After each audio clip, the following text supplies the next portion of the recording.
지금 오다가 어떤 분이 이제 연락을 주셨어요. 근데 10월 달에 전세 계약을 했다. 그거 뭐 당연한 거죠. 한 달 남은 거잖아요. 네. 뭐 충분히 그럴 수 있잖아요. 전세 계약 보통 한 달 전에 많이 하지 않으시나요? 그런데 문제는 한 달 전에 한 이 전세 계약을 10월 달 잔금이잖아요. 은행에서 안 해준다.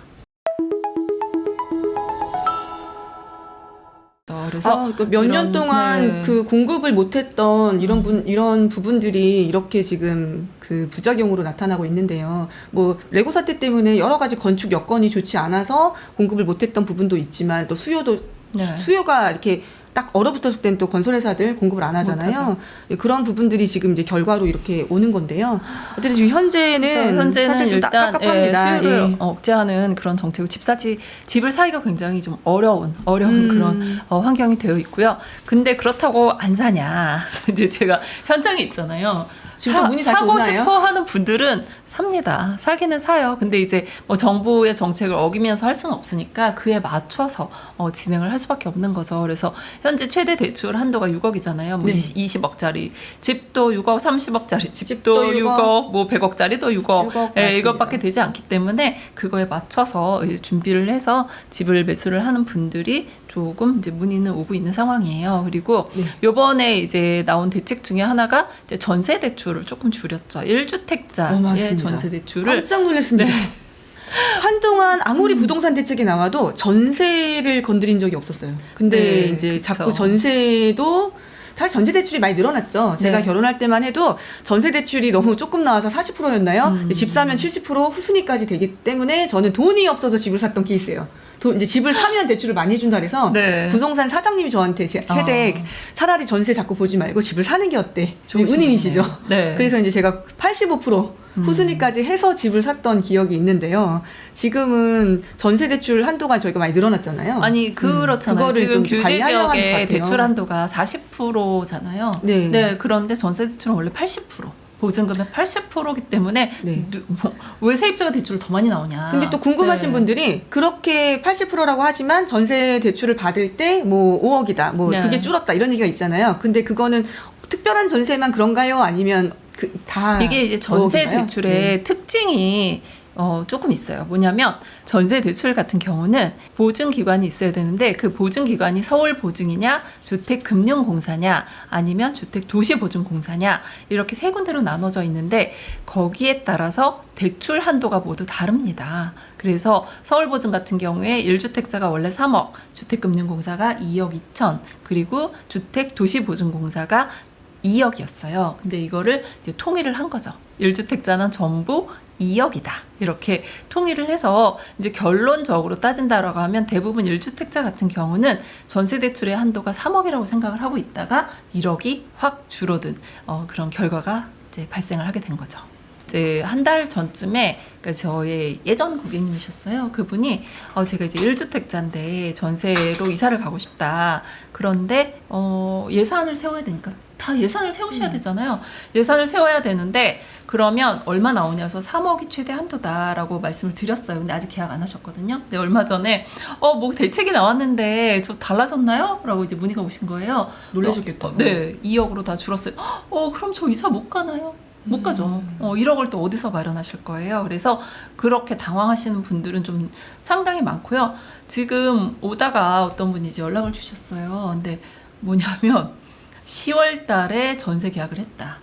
그거 뭐 당연한 거죠. 한 달 남은 거잖아요. 뭐 충분히 그럴 수 있잖아요. 전세 계약 보통 한 달 전에 많이 하지 않으시나요? 그런데 문제는 한 달 전에 한 이 전세 계약을 10월 달 잔금이잖아요. 은행에서 안 해준다. 그게 왜 그러냐면 이게 참 여러 가지로 문제가 되고 있어요. 뭐냐면 이 대책 때문에 안 해주는 게 아니라 돈이 없다. 결론은 은행에 돈이 없다. 한도가 소진됐다? 네. 그래서 제가 아니 그러지 말고 그 해당 은행이 안 되면 다른 은행에 한번 가보셔라. 제가 다 다녀봤어요. 안 해주겠다고 한대요. 그래서 아니 계약했는데 어떡해. 그러니까요. 그래서 굉장히 곤란하다. 그런 전화를 지금 받고 온 상황이었어요. 그래서 전세가 지금 굉장히 어려운데 그러면 미리 신청하면 되잖아요 라고 말씀을 할 수도 있죠. 우리가 뭐 대출 신청 미리 하면 되는 거 아니에요? 라고 할 수 있는데 이 전세 대출은요. 우리가 그 심사를 하려면 한 달 전에 할 수 있어요. 한 달 전. 네. 근데 한 달 전에 하려고 했더니 한 달 후에 대출할 돈이 없대. 그러니까 이런 게 조금 현장에서 문제가 되고 있는 그런 상황입니다. 심각하네요. 네, 심각해요. 그래서 이 전세 대출이 많이 어려워요. 그래서 네. 뭐 확답까지는 아니어도 뭐 대출에서 확답이라는 거는 없어요. 뭐 막 물어보시는 분도 있어요. 확답해 주세요. 이거 확실한 거죠? 막 이렇게 물어보시는데 확실한 건 없어요. 이게 갑자기 대책이 나올 수도 있는 거고 돈이 없을 수도 있는 거고 어떻게 은행에 돈이 없어요? 이렇게 생각할 수도 있지만 이 총량 규제 때문에 은행 입장에서는 대출을 많이 하고 싶어 하지 않습니다. 그래서 이렇게 전세 대출이 굉장히 좀 어려운 편이에요. 아직 10월달, 11월달도 아닌데 네. 벌써 그러는 건 좀 놀랍네요. 보통들 10월달, 11월달, 12월달이 다가갈수록 대출이 좀 빡빡해지잖아요. 한도를 끝냈기 때문에. 근데 지금 아직 9월 초인데. 네. 네. 네, 맞아요. 그래서 올해는 조금 더 빨리 시작이 된 것 같아요. 그렇습니다. 자, 저희가 아까 매매 사업자분들이 많진 않지만 이번에 이제 또 가장 놀랬던 부분들이 이 주택 매매 사업자랑 임대 사업자의 주담대를 제한하는 이 내용들이었어요. 네. 이 내용 짧게 한번 짚고 넘어갈까요? 규제 지역의 대출 한도가 줄어들었다는 거 하나, 그리고 두 번째 매매 사업자, 임대 사업자의 대출이 이제 서울과 수도권에 전부 중단이 되었습니다. 그래서 사업자 대출이 어려워졌다라는 거 하나, 그리고 이제 전세 대출이 1주택자인 경우에 최대가 3억이었지만 이제 2억으로 줄어들었다. 이게 이제 이번 대책의 핵심이라고 볼 수 있고요. 네. 그 외에도 뭐 소소하게 조금 달라진 부분들이 있으니까 하나씩 한번 보면 좋을 것 같고요. 그러면 이제 그 다음엔 또 어떤 대책에 이번에 뭐가 궁금할까 뭐 모르시는 내용들이 있을 거예요. 그래서 한번 볼게요. 자, 그러면 이제 아주 Q&A가 자세하게 나와 있어요. 맞아요. 이번에 좀 자세하게 나왔더라고요. 네, 그래서 주택하고 상가가 혼합이 되어 있는 물건. 이게 좀 어렵게 생각하실 수 있는데 어떤 물건이죠? 예를 들면 그러니까 1층은 상가고 2, 3, 4층은 다가구. 집으로 쓰고 있는 네, 예. 그런 상가, 뭐 이렇게 원룸, 투룸, 주인 가구 이런 네. 것들이죠. 네, 맞아요. 그래서 우리가 이제 은퇴를 하시게 되면 이제 맞아요. 그런 집을 이렇게 사는 분들이 많이 있었어요. 네, 그런데 그런 집에 대출이 되느냐라는 건데 이제 그 비율을 따지게 되어 있어요. 주택하고 상가 비율을 보는데 주택 비율이 50%가 넘으면 집인 거죠. 그리고 상가 비율이 더 높으면 이제 상가로 보겠다. 이렇게 해서 주택 비율이 높은 경우는 주택 임대 사업자, 매매 사업자 대출이 불가능하다. 이제 이런 내용이기 때문에 앞으로 이런 상가 주택이라고 저희가 보통 부르고 있거든요. 이런 주택의 대출이 조금 어렵지 않을까라는 생각이 듭니다. 그러면 이제 뭐 올근생 물건이 아니면 네. 근생 물건, 근린상가 물건들은 네. 거래하기가 쉽지가 않겠어요. 대출 받고서 이제 하시려고 하는 분들이 현금 없으면 구매 못 해주시니까. 아, 그렇죠. 근데 지금 이 사태가 이 단순 사업자뿐만 아니라 주택도 마찬가지죠. 현금이 없으면 이쪽도 네. 심각하죠. 저희가 맨날 아파트만 생각을 하잖아요. 네. 근데 서울 시내는 정말 서울시는 아파트 비율이 반도 안 돼요. 그래서 이런 주택들이 정말 많단 말이에요. 아, 상가주택 같은 경우요? 예, 진짜 그쵸? 많잖아요. 네, 맞아요. 그래서 이런 주택 같은 경우에 이제 음. 사업자 대출로 많은 분들이 매도를 하셨는데 이런 부분이 조금 어렵지 않을까라는 생각이 이쪽 시장에서도 좀 그렇죠. 예, 문제가 되겠네요. 네. 근데 올근생을 모두 할 수 있는 또 여건은 아니잖아요. 올근생 해놨는데 임차 안 나가면 어떡해. 예. 근데 주택은 항상 수요가 있으니까. 아, 그리고 이제 올근생으로 바뀌게 되면 또 세금 문제도 되게 복잡해지더라고요. 그래서 맞습니다. 그런 부분 뭐 누가 낼 거냐. 왜냐하면 매도하시는 분이 주택으로 팔면 또 비과세 받는 부분도 있는데 그게 아니고 올근생으로 팔게 되면 비과세 부분이 없어져서 싫다 하시는 부분들도 있기 때문에 근생으로 뭐 변경한 다음에 나가 사겠다 이런 부분이 잘 안 되는 경우도 많더라고요. 그래서 하여간 그렇습니다. 그리고 자, 저희 네. 이제 전세 대출 조금 더 물어보고 싶습니다. 전세 대출이 지금 네. 가장 질문들이 많고요. 가장 네. 지금 궁금하신 분들이 전부 질문 전세 대출인데 제가 전세 대출이에요? 전세 잘 몰라가지고 저 매매는 좀 아는데 전세 대출 쪽 제가 잘 몰라가지고 오늘 정말 궁금한 게 엄청 많아요. 네, 물어보세요. 뭐가 제일 궁금하세요? 일단 지금 전 1주택자인데도 아까 말씀하셨지만 이제 축소가 됐는데 정말 그 주택 하나밖에 보유를 안 해. 왜냐면 지방에 주택을 보유했어. 근데 이제 서울에 이렇게 하나 사시는 분 이렇게 네. 따로 있으신 분 있잖아요. 물려받을 수도 있고 옛날 살던 지역에 있던 거 안 팔려서 둘 수도 맞아요. 있고 이런 분들도 서울에 오실 때 전세대출 못 받아요? 그 1주택자인 분들은 최대가 2억까지 받을 수 있고요. 근데 그 2억도 예전에는 소득이 없는 분들도 전세 대출이 가능했어요. 근데 지금은 다 봅니다. DTI를 보기 때문에 뭐 하다못해 이제 신용카드로라도 해주셔야 되고요. 예전에 주택 도시보증공사 허그에서는 소득 없는 분들 대출 다 가능했었거든요. 근데 지금은 더 엄격해졌어요. 뭐가 엄격해졌냐면 그 주택 서울보증 같은 경우에 이제 신용카드로도 소득으로 환산을 해주는 경우가 많아요. 근데 도시보증 같은 경우는 증빙소득자하고 건강보험까지만 해주겠다. 뭐 이런 은행들도 있기 때문에 정말 까다로워졌죠. 그러면 네. 어르신들 같은 경우 소득이 없으시거나 이제 이러신 분들은 이사 가실 때 전세대출 못 받습니다. 어머 네, 안 됩니다. 이거 모르시는 분들이 허다할 텐데요. 그럴 수 있죠. 왜냐하면 예. 저희가 지금 내 집이 없는 사람, 무주택자인 분들이 많이 없어요. 물론 많지만 그 좀 있는 분들 같은 경우는 이제 그 가족 중에 무주택자를 찾았더니 할머니밖에 없어.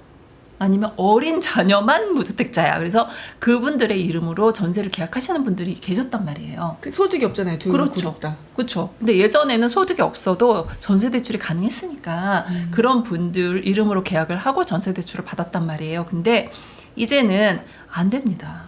그러면 이제 이 전세대출에 대해서 네. 뭔가 대비책도 좀 안내를 해드렸으면 좋겠는데 그럼 어떻게 대비하라고 말씀을 하세요? 뭘 준비하세요라고? 일단 소득이 있으셔야 돼요. 소득. 전세 대출을 받으려면 예전처럼 무주택자이면 뭐 소득 없어도 되는 거 아니에요? 안 됩니다. 소득 있으셔야 되고요. 소득이 없으면 대체 소득이라도 우리가 대체 소득이라고 하면 신용카드 나쁘네요. 이게 우리가 보통 1년에 한 2,400만 원 정도 사용을 하시면 연봉 5천 정도로 환산해 주시거든요. 그래서 그런 식으로라도 나의 그 소득을 차곡차곡 만들어 놓으셔야지만 전세 대출이 가능할 수 있어요. 그래서 이런 부분이 조금 어려움이 큽니다. 사실 이 뭐 금액이 줄어들고 이런 것보다도 이제 소득을 도입하는 바람에 많이 어려워졌죠. 그러니까 DSR은 아닌데 약간 저희 예전에 DTI라는 개념 아시죠? 네, 그 개념이에요. 그래서 소득이 있는 분들만 전세 대출이 가능한 상황입니다. 그래서 전세를 구하기가 많이 어려워졌어요. 전세 웬만하면 그냥 살던 집에서 계속 연장하면서 살고 싶으실 것 같은데요. 네. 근데 문제는 이제 증액을 하시는 분들이 있잖아요. 계속 동일한 금액으로 하면 문제가 없는데 증액을 하게 되면 여기서 또 소득을 이제 그게 시작되겠네요. 예전에는 이제 집값이 저희가 몇 년 동안 정책이었잖아요. 네. 이때 문제가 안 됐었는데 지금 이제 전세값이 가장 뜨거운 감자란 말이에요. 전세값이 상승하고 있고 월세도 상승하고 있고 네. 앞으로 문제가 좀 되겠네요. 이게 점점 그 전세가 없어지고 반전세, 월세로 전환되고 있지 않나요? 또 아파트는 좀 덜한데요. 네. 일반 비아파트에서는 전세 사기 문제 때문에 허그 네. 보증도 있고 여러 가지 등등 때문에 서로 선호하는 특히 세입자가 그렇게 원하는 경우도 많고 네. 그래서 올 전세로만 원하시는 분들이 그 구하기가 좀 힘드신 경우가 있고 두 번째는 전세를 하고 싶으신데 그럼 제가 이거가 좀 불안한데 그러면 이제 보증보험 들어놓으면 안전한가요? 그렇죠. 이런 질문을 많이 하세요. 안전하죠. 근데 그 보험을 못 들지. 집값 때문에. 아니 이게 허그가 예전에는 150%까지 집값을 인정을 해서 보증보험을 다 가입을 해줬단 말이에요. 예, 그런데 지금 집값 그 126%까지밖에 안 돼요. 네, 그러니까 네, 보증금을 완전 줄이지 않으면 전세 반환 보증보험에 가입이 안 되고 반환 보증보험에 가입이 안 되면 허그에서 전세 대출이 안 되는 이 연쇄적인 그런 문제가 발생을 하는 거예요. 그리고 또 뭐가 문제가 있냐면 정부에서 보증 비율을 줄여라. 그래서 원래 90% 보증이었는데 지금 80%로 줄였단 말이에요. 이게 무슨 말이냐. 뭐 80은 뭐 90이 뭐냐. 이게 뭐냐면 사실 소비자들은 몰라도 되는 이야기예요. 은행하고 보증사 간의 문제란 말이에요. 어떤 문제냐면 나는 은행이 나는 100% 보증 안 해주면 전세대출 안 해줄 거야 이랬는데 뭔 소리야. 너도 책임을 져. 너 나 이제 80%만 해줄 거니까 나머지 20% 네가 책임져. 은행 네가 책임져. 이제 이렇게 하다 보니까 은행 입장에서는 이거 손해나면 어떡하지? 그럼 어떻게 하겠어요? 좋은 차주한테만 대출해주고 그렇죠. 싶겠죠. 예를 들면 뭐 심사를. 너무 낡은 빌라라든가 이제 뭐 지역의 시세가 떨어지고 있거나 이런 지역에서는 안 해주고 싶겠죠. 그렇죠. 그리고 만약에 그 차주, 그 전세 대출 받는 분이 별로야. 은행 입장에서. 아, 그럴 수도 있겠구나. 그쵸. 예. 막, 내가 보기에 그냥 소득도 그냥 별로고, 별로야. 막 신용도 별로야. 막 이러면 금액을 확 줄이더라고요. 원래 80%가 가능하신 분인데, 원래 3억이 이제 그분이 원래 가능했잖아요. 그러면, 고객님, 저희 은행에서 고객님이 대출한 돈은 2억밖에 안 될 것 같아요. 그럼 그분은 어떻게 하겠어요? 다른 은행 가겠죠. 근데 다른 은행에서도 뭐 거절될 수도 있고, 그러다 보니. 아니면 이율 높은 데로 가시거나. 그렇죠. 그래서 아니면 은행 입장에서 이제 리스크 관리 차원에서 안 해주는 거 첫 번째, 두 번째, 금리를 높여야 될 것 같아. 보증 안 해주는 그 20%에 대해서는 신용을 넣어야 돼. 신용. 왠지 신용을 넣게 되면 금리가 높아질 것 같죠. 그래서 금리가 확 뛰는 분들이 있어요. 그래서 금리가 너무 높아서 저희 여기 안 할 거예요. 뭐 이게 현장에서 지금 일어나고 있는 그런 상황입니다. 제가 정말 중요한 얘기하고 있는 것 같은데요. 네. 우리가 맨날 얘기하는 뭐 잠실 아파트, 강남 아파트 이런 아파트에 거주하시거나 살 마음이 있으시거나 아니면 전세로 살고 계시는 분들은 사실 이런 얘기에 논외일 것 같고 신용이 좋으시니까. 그쵸. 대부분.